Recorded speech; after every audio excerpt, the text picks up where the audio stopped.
So in this video, what I want to cover is the squash and stretch, and really we only need the position and the scaling to do this. So I'm going to highlight my layer there, and I'm going to hit P, of course, and then I'm also going to hold the Shift key and hit S, and that way I can see my position and scaling. Remember way back in the beginning of this, we put a keyframe scale. Now is when it's going to come time to be useful. So I'm going to scrub forward, and if this were a real ball, or a more cartoony ball, a real ball in cartoon land, when it hit the ground it would squash, and when it went up into the arc of the bounce it would stretch. Alright, so in order to get it to squash, I'm going to unlink the width and the height, and I'm going to go ahead and make this larger, which makes it wider. And I'm going to make this less so, which is going to make it look like a squash ball. Now, keep in mind that I am keeping that 200%. If you're working with an object that is a different percentage, say 200 or 300%, well then you just work with a total of 400 or a total of 600.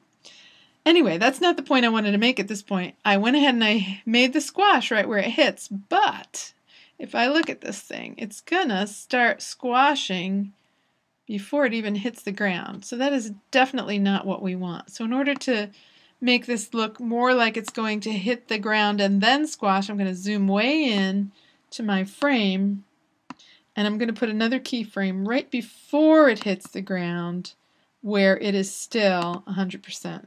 100, tab 100, or whatever your percentage is, back to normal.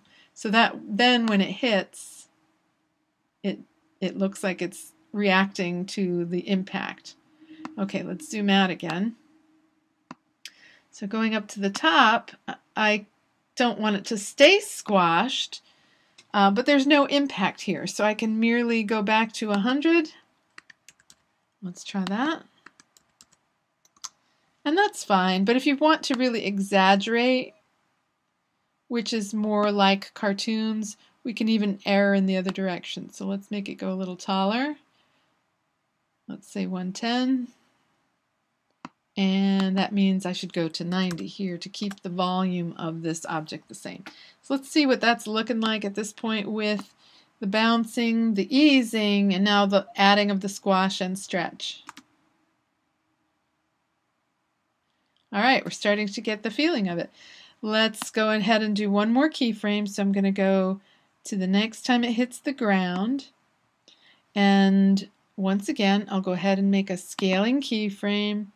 I'm going to go back and do it at 110 this time. The first time I did it at 120. It's not falling from as great of a height this time. So I'm going to allow it to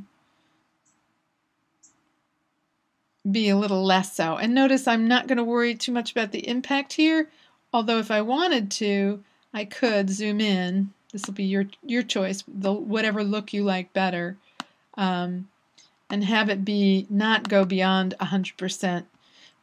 Sometimes things happen so quickly that you won't notice, but I'm going to go ahead and make it even better. Remember, I have unlinked this, so I can change the percentages. All right, so here's what we've got so far. Let's zoom out. Then we'll be done with this set of lessons. Hooray! See you soon.